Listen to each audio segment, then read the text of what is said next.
The station never really slept. Callaway Dock was alive at every hour of the day. Ships arrived. Ships departed. Cargo moved through long metal corridors. Traders argued over prices. Mechanics worked through the night. Somewhere, something was always making noise. But near the lower deck, hidden between old supply shops and food vendors, there was a small repair booth that most people walked past without noticing. Ryan Cole worked there. He wasn't famous. He wasn't important. Most people couldn't even remember his face after speaking to him. He fixed broken things. Power cells. Navigation panels. Damaged scanners. Anything small enough to fit on his workbench usually ended up in his hands sooner or later. Ryan liked it that way. Simple work. Quiet life. No surprises. At least that was how things used to be. The first time he noticed the girl was on a Tuesday afternoon. The market was crowded. People moved in every direction. A dozen different species filled the corridor. Ryan was replacing a damaged circuit board when something bumped lightly against the corner of his booth. He looked up. A small alien girl had walked straight into it. Not hard. Just enough to make her stumble. She quickly regained her balance and continued walking. Beside her was an older woman, probably her mother. The woman gently took the girl's hand and guided her forward without saying anything. Ryan watched them disappear into the crowd. Then he went back to work. At first, he thought nothing of it. People bumped into things all the time, especially in the lower market. But the next day he saw the same girl again. This time she nearly walked into a food cart. A vendor reached out and stopped her before she collided with it. The day after that, she almost hit a support pillar. Again, her mother caught her just in time. Ryan started paying attention. Every day he noticed the same thing. The girl moved carefully. Slowly. Almost as if she was trying to navigate through a world she couldn't fully understand. And every day her mother stayed close enough to catch her whenever she drifted off course. By the 5th day Ryan already knew. He leaned against his booth as they passed. "She can't see," he quietly said to himself. It wasn't a question. It was simply a fact. That evening, after closing his shop, Ryan returned to his small room above the market. He sat down at a cluttered desk. A cold cup of coffee rested beside him. His old tablet flickered to life. He opened the Federation Medical Archive. Normally he avoided medical databases. They were slow, confusing, and filled with technical language nobody enjoyed reading. But tonight he searched anyway. He entered the girl species. Dre. Hundreds of files appeared. Most were poorly translated. Some barely made sense at all. Ryan spent hours reading them. One document became another. Then another. Soon midnight had passed. Then 1 in the morning. Then 2. Finally he found what he was looking for. A rare condition. Present from birth. The optical nerves never developed correctly. Over time, vision faded completely. The Federation had studied it briefly years ago, then abandoned the research. The problem was considered too difficult, too expensive, too unimportant. Ryan stared at the screen. He read the final report twice. Then he closed the file. The room was silent. The coffee had gone cold hours ago. He took a notebook from a drawer. Not a digital notebook. A real one. Paper pages. The kind most people no longer used. He opened to a blank sheet. Then he started drawing. A simple outline. Nothing complicated. Just the rough shape of a visor. He didn't know exactly what it would become. Not yet. But every project started the same way. First you understood the shape of the problem. Everything else came later. For several minutes he continued sketching. Lines. Measurements. Question marks. Possibilities. Above his desk sat a small metal sparrow. A decoration he had built years ago from spare parts. Ryan looked at it for a moment. Then back at the page. His pencil continued moving. Outside, Callaway Dock remained busy as always. Ships came and went. Merchants closed their stalls. Security patrols crossed the corridors. Nobody knew a repairman was sitting alone in a small room trying to solve a problem the entire Federation had already given up on. Ryan didn't know if he could solve it either. But he couldn't stop thinking about the girl. And somehow, That was enough to make him try. The next morning, Ryan woke up tired. His eyes burned. His neck hurt from falling asleep at the desk. The notebook was still open. Pages filled with rough sketches and notes covered the table. For a few seconds he stared at them. Then he sighed. Most people would have stopped there. The Federation certainly had. But Ryan had spent most of his life fixing things that other people threw away. Broken equipment. Broken machines. Broken ideas. Sometimes the people who said something couldn't be fixed simply hadn't spent enough time looking at it. So after opening his booth for the day, Ryan worked as usual. Customers came. Customers left. A damaged scanner. A faulty battery pack. A cracked navigation panel. Nothing unusual. But every free moment he had, he continued thinking about the girl. And every evening after closing, he returned to his research. 3 days passed. Then 4. Then 5. Ryan filled half a notebook with diagrams. Most of them were terrible. Some made no sense at all. Others looked promising until he tested the math behind them. Then they failed immediately. Still, he kept going. One evening he sat surrounded by dismantled components. Old scanner lenses. Signal processors. Micro transmitters. Pieces collected from years of repair work. Most people would have called it junk. Ryan called it inventory. He picked up a damaged sensor array and turned it over in his hands. Something clicked in his mind. Not the device. An idea. He quickly grabbed his notebook. The problem wasn't creating vision. The problem was creating information. The Dre nervous system didn't process visual data the same way humans did. Every study confirmed that. Trying to force human style sight into their brains would never work. It would be like plugging the wrong cable into a machine and expecting it to operate normally. No. The answer had to be different. Ryan spent another 2 hours reviewing biological records. And finally he saw it. A detail buried inside an old report. Dre skin patterns. The shifting lights that moved across their bodies. Those weren't just decorations. They were connected directly to their nervous system. A natural biological signal network. Ryan leaned back in his chair. For a long moment he said nothing. Then he slowly smiled. For the first time in weeks. The idea sounded ridiculous. Which usually meant it was either brilliant or completely insane. Sometimes both. Instead of translating light into vision, what if he translated it into signals the Dre brain already understood? Not sight. Something new. Something different. But still useful. Ryan immediately started building. The first prototype took 2 days. It was ugly. Painfully ugly. The frame didn't match. The wiring looked messy. One side sat slightly higher than the other. It even made a strange clicking noise whenever it powered on. Ryan couldn't figure out why. But appearance wasn't important. Function was. And for the first time, he believed he might actually have something. He spent hours running simulations.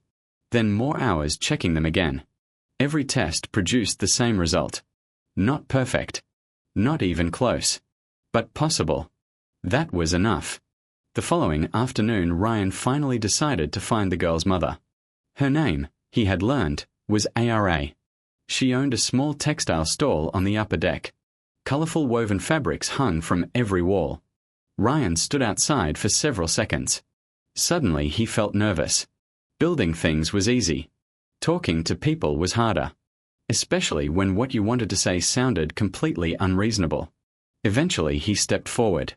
ARA looked up from her work. Ryan held out the visor. "I made something," he said. ARA looked confused. "For my daughter?" she asked. Ryan nodded. "I'd like her to try it." For several seconds she simply stared at the device. Then she looked back at him. Her expression remained cautious. "Why?" she asked quietly. Ryan thought about all the complicated answers. The research. The science. The weeks of work. Instead he said the simplest thing. "She keeps walking into my shelves." For the first time, ARA smiled. It was small. Tired. But real. The next morning she arrived at his booth with her daughter. The girl sat quietly on a stool. Patient. Calm. As though she had learned long ago not to expect miracles. Ryan carefully adjusted the visor. The fit wasn't perfect. He tightened a small screw, adjusted the side brackets, checked the power cell, then checked it again. Finally, he stepped back. His hands suddenly felt unsteady. Not because he doubted the design, because this was the moment when theories became reality. Or failure. There was no middle ground. Ryan activated the device. For 1 second, nothing happened. Then everything changed. The girl froze. Completely still. Ryan felt his heartbeat quicken. The booth became silent. Even the sounds of the market seemed distant. Slowly the girl turned her head. Then another direction. Then another. As though she was discovering movement itself. Her gaze settled on a shelf behind Ryan. A shelf she had never seen before. A shelf she shouldn't know existed. The small metal sparrow sat there. Without hesitation, she reached toward it. Her fingers found it perfectly. Ryan didn't move. Neither did ARA. The girl carefully picked up the tiny metal bird, holding it with both hands, studying it, exploring every detail. And then something incredible happened. The glowing patterns across her skin erupted with light. Bright, vibrant, alive, brighter than Ryan had ever seen before. Behind him, ARA made a sound. A quiet sound. Half laugh, half sob. Ryan pretended not to hear it. Instead, he focused very carefully on a loose connector sitting on his workbench, mostly because he suddenly found it difficult to look anywhere else. After a long silence, ARA spoke. "What do you want for this?" Ryan looked up. "For what?" "The visor." Ryan shrugged. "Nothing." ARA stared at him. Ryan simply smiled. "Just make sure she stops walking into my shelves." And for the first time in years, the girl laughed. Ryan expected life to return to normal. It didn't. The morning after the test, he opened his repair booth exactly as he always did. He unlocked the door, turned on the lights, made a cup of coffee, and started working on a damaged navigation unit. For about 20 minutes, everything felt normal. Then he noticed people staring. Not everyone. Just enough to feel strange. A dray merchant paused outside his booth, looked inside, then kept walking. A few minutes later, another one did the same thing. Then another. Ryan ignored it. People were strange. There was no point trying to understand them. By midday, however, things became harder to ignore. The girl, Vale, walked through the market wearing the visor. And she wasn't bumping into anything. She moved carefully at first, then with growing confidence. She stopped in front of stalls simply because she wanted to look at things. Bright fabrics, colorful fruits, reflective glass, small details that most people never paid attention to. For Vale, everything was new.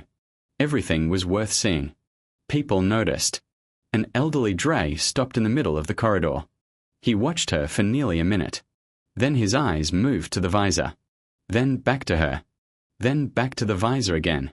Ryan could practically see the questions forming in his head. By evening, half the dray community knew something unusual had happened. By the next day, everyone knew. By the third day, the story had left the station. Messages traveled through trade routes. Cargo ships carried rumors. Travelers repeated what they had heard. A blind child could suddenly see. And somehow, the device responsible had been built inside a repair booth on the lower deck. Ryan remained completely unaware of most of this. He was busy fixing a broken power regulator. As far as he was concerned, life was continuing normally. Then the visitor arrived. The alien entered during the morning rush. He wore an expensive coat. Everything about him looked clean, carefully arranged, professional. The kind of person who looked uncomfortable around grease stains. Ryan immediately disliked him. Not for any particular reason. Just instinct. The alien introduced himself as Dren. He carried credentials from the Federation Medical Bureau. Several of them. Apparently he wanted Ryan to know they were important. Ryan mostly ignored them. Dren spent several minutes examining the workshop. The shelves. The tools. The scattered parts. The unfinished repairs. The expression on his face suggested he found the entire room deeply upsetting. Finally, he turned toward Ryan. "I would like access to the technical specifications of your device." Ryan blinked, then looked back down at his work. "No." Dren stared at him. For a moment he seemed convinced he had misunderstood. "I'm sorry." Ryan didn't look up. "I said no." The booth became very quiet. Dren clearly wasn't used to hearing that word, especially from people like Ryan. "I don't believe you understand the significance of what you've accomplished." Ryan tightened a screw on the regulator. "Maybe." Dren's eyes narrowed. "This technology belongs under proper scientific oversight." Ryan shrugged. "It belongs to the girl using it." For several seconds neither of them spoke. Then Dren slowly straightened. His expression remained calm. But there was something underneath it now. Something cold. Something irritated. Eventually he nodded once. Then left. Ryan watched him go. The entire conversation had lasted less than 5 minutes. Still, something about it bothered him. Not enough to lose sleep over. Just enough to remember. That night, elsewhere in the galaxy, messages were moving through private networks. Corporations were asking questions. Researchers were requesting reports. Investors were calculating numbers. People with power had suddenly become interested. And powerful people rarely like surprises. Ryan knew none of this. He spent the evening repairing an old scanner array. Then went home. Then slept. Just before dawn, a quiet knock woke him. Ryan opened his door. Vale stood outside. Alone. She wore the visor. The corridor lights reflected softly across its surface. For a moment neither of them spoke. Then Vale carefully held something forward. The small metal sparrow.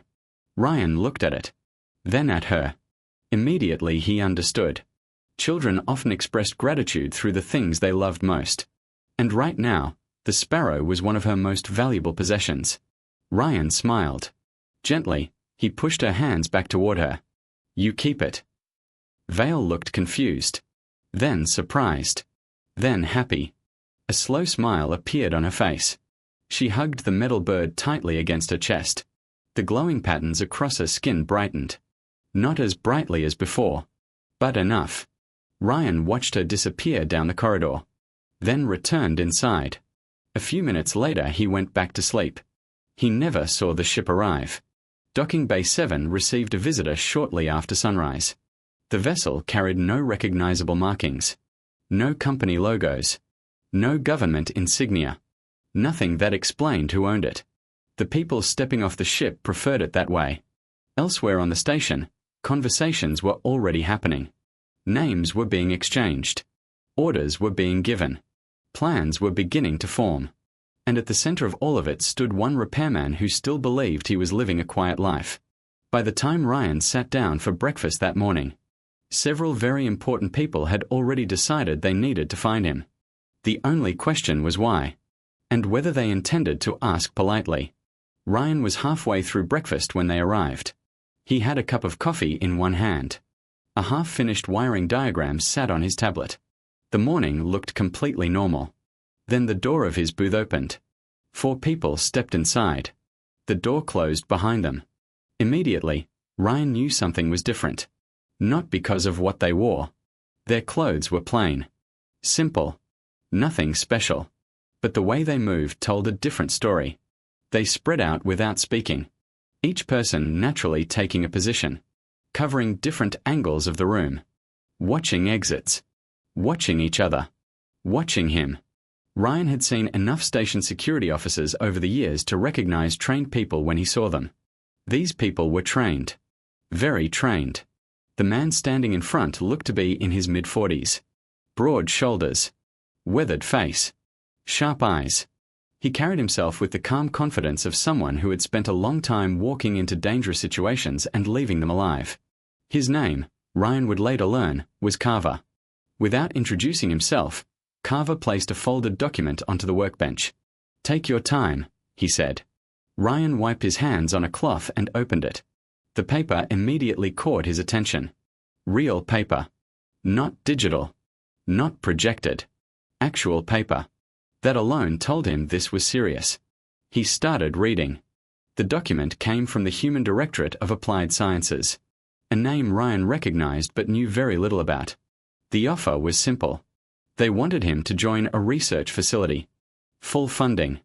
Full laboratory access. A dedicated team. Resources beyond anything available on Callaway Dock. Everything necessary to continue developing the visor technology. Ryan read the entire document once. Then again. Then he looked up. "Why are there 4 soldiers standing in my workshop?" he asked. A woman standing near one of the shelves answered. She appeared calm. Professional. The kind of person who never wasted words. "Because 3 other groups sent representatives before we did." Ryan frowned. "Representatives?" The woman nodded. "We intercepted 2 of them this morning." The room became quiet. Ryan slowly lowered the document. Something about the way she said it made him pay closer attention. Carver slid another folder across the table. Ryan opened it. Inside were reports, intercepts, communications, names he didn't recognize, organizations he had never heard of, and numbers. Very large numbers. One offer alone contained more money than Ryan had earned in his entire life. He stared at it, then blinked, then checked it again, just to make sure he wasn't reading it incorrectly. "That's a lot of money," he said. "It is," Carver replied. Ryan closed the folder. For several seconds nobody spoke. The workshop suddenly felt smaller. Not physically, just mentally. As if the walls had moved closer. A week ago he had been repairing broken scanners. Now apparently people across the galaxy were bidding for access to his work. It didn't feel real. The strange part was that Ryan wasn't thinking about the money. He wasn't even thinking about the research facility. Instead, he was thinking about Vale. And her mother. Finally he looked up. What happens to them? Carver tilted his head. The girl, Vali, and her mother. Ryan folded his arms. People know where this started. People know who she is. If I leave, what happens when others come looking for information?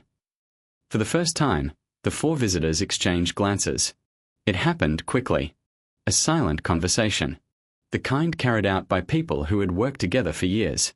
Then Carver nodded. "We already handled it." Ryan stuttered him. "Handled it how?"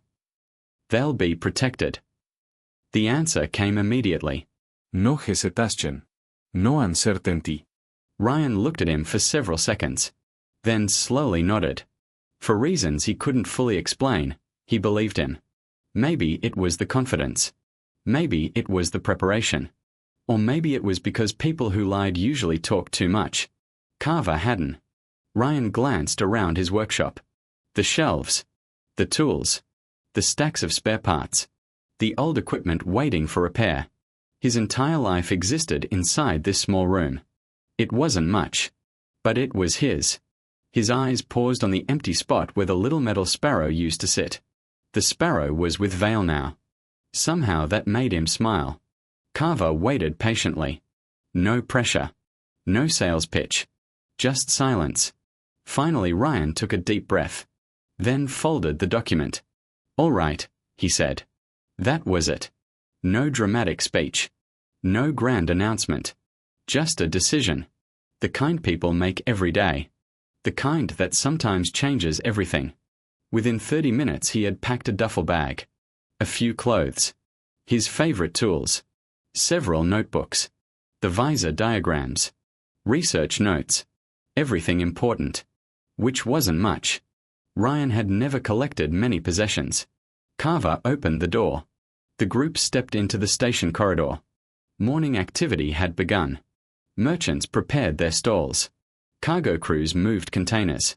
Travelers hurried through the market. Nobody paid attention to the 5 people walking together. To everyone else, it was just another day. Ryan walked beside the soldiers, his bag hanging from one shoulder. For the first time since arriving at Callaway Dock years ago, he was leaving. Not because he wanted adventure. Not because he wanted fame. Not because he wanted recognition. Simply because someone had asked for help. And helping people was something Ryan understood. As they approached the docking bays, he glanced back once. Far behind them, Somewhere beyond layers of corridors and market stalls was the small repair booth where everything had started. A booth most people had never noticed. A booth where a mechanic had become curious about a blind girl. Nothing more. Nothing less. Ryan looked forward again and kept walking. What he didn't know was that while he was boarding a transport ship, governments were exchanging messages. Research organizations were changing priorities. Corporations were preparing offers. And several very powerful people had already decided that Ryan Cole might be one of the most important humans in the galaxy. The funny part was that Ryan still didn't think he had done anything special. He had simply seen a problem. And fixed it. Just like he always did. The transport ship left Callaway dock 2 hours later. Ryan sat beside a narrow window. His duffel bag rested at his feet. Outside, the station slowly became smaller. Thousands of lights glowed against the darkness of space. From this distance, Callaway dock looked peaceful. Simple. Almost beautiful. Ryan watched until it disappeared completely. For a while, nobody spoke. The engines hummed softly. The ship moved steadily through the void. Around him, the 4 soldiers occupied the cabin with the same quiet efficiency they seemed to bring everywhere. Carver reviewed reports on a tablet. Lena cleaned a small tool with careful movements. The youngest soldier, Dayak, watched the cabin entrance even though nobody was expected to come through it. Eventually, curiosity won. Dayak leaned forward slightly. "Can I ask you something?" Ryan looked away from the window. "Sure." Dayak hesitated, then asked the question that had apparently been bothering him all day. "Why did you build it?" Ryan blinked. "The visor." Dayak folded his arms. "You had no funding." Ryan nodded. "No team." Another nod. No reason to believe it would work. Ryan smiled faintly. "That's true." Dayak looked genuinely confused. Then why spend weeks working on it? Ryan thought for a moment.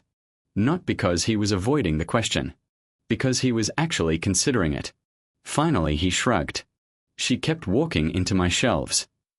The cabin became silent. Dayak stared at him. Lena sighed. Carver didn't even look up from his tablet. Apparently, this wasn't the first time someone had heard Ryan give a frustrating answer. "That's not the real reason," Dayak said. Ryan nodded. "No." "Then what's the real reason?" Ryan looked back toward the dark window. For several seconds he watched distant stars pass by. Then he answered. "Because nobody else was trying." The cabin fell quiet again. This time nobody argued. Nobody laughed. Nobody challenged the answer. Because somehow it felt complete. Lena finally set down the tool she had been cleaning. "You know the Federation attempted similar research twice." Ryan glanced at her. "I read the reports." "They spent millions." Ryan nodded. "Probably." "They had entire laboratories." "Sounds expensive." Lena smiled despite herself. "You're impossible." Ryan shrugged. "Maybe." She shook her head. "No. I think your problem is simpler than that." Ryan raised an eyebrow. "Oh. You don't realize how unusual you are." Ryan immediately looked uncomfortable, which only strengthened her point. The conversation ended there. Nobody pushed further. Outside the ship, stars continued sliding past. Hours later, far behind them, life on Callaway dock continued. Vale stood beside one of the station's observation windows. The visor rested comfortably on her face. Beyond the glass stretched endless space. Countless stars. Worlds she would never visit. Distances she could barely imagine. She stood there for a very long time. Simply looking. A week earlier she had lived in darkness. Now the universe itself sat before her. Nearby, her mother watched quietly. Not speaking. Not interrupting. Just watching her daughter see. For the first time in years, ARA wasn't guiding every step. Wasn't reaching out every few seconds. Wasn't afraid of what stood in front of her child. The realization still felt strange. Wonderful. And strange. Vale pressed her hand gently against the window. The glowing patterns across her skin brightened. Soft waves of light moving across silver skin. The station continued its normal routine around them. People walked past. Ships arrived. Announcements echoed through distant corridors. Nobody paid much attention. Yet the story was already spreading. Across stations. Across trade routes. Across worlds. People talked. Scientists argued. Researchers demanded access to data. Executives organized emergency meetings. Government officials requested reports. Questions were being asked everywhere. Who built the visor? How did it work? What else could it do? And perhaps most importantly, what might happen next? Back aboard the transport, Ryan had fallen asleep. His head rested against the cabin wall. One hand still loosely holding a notebook. The notebook that contained sketches, equations, ideas, the beginning of something much larger than he understood. The soldiers allowed him to sleep. None of them disturbed him. They knew things he didn't. They had seen the reports, the intercepted communications, the growing attention, the escalating interest. Across human space and beyond, powerful organizations were adjusting plans because of one mechanic. A mechanic who wasn't trying to change the galaxy. A mechanic who wasn't trying to become famous. A mechanic who still thought of himself as a repairman. Carver looked across the cabin at the sleeping engineer. Then at the notebook. Then at the stars beyond the window. He had spent most of his career studying threats, conflicts, wars, power struggles. This felt different, because the most dangerous changes rarely started with ambition. They started with ordinary people solving ordinary problems. One small action. One simple decision. Then consequences. The galaxy was already reacting. Most of it didn't even realize why. Carver looked back toward Ryan. The man slept peacefully, completely unaware that governments were discussing him. Corporations were chasing him. Scientists wanted access to his work. And entire species were beginning to see humanity in a different light. All because he had noticed a little girl walking into shelves. All because he had decided to help. Nothing more. Nothing less. And somehow, as happened so often with humans, that had been enough.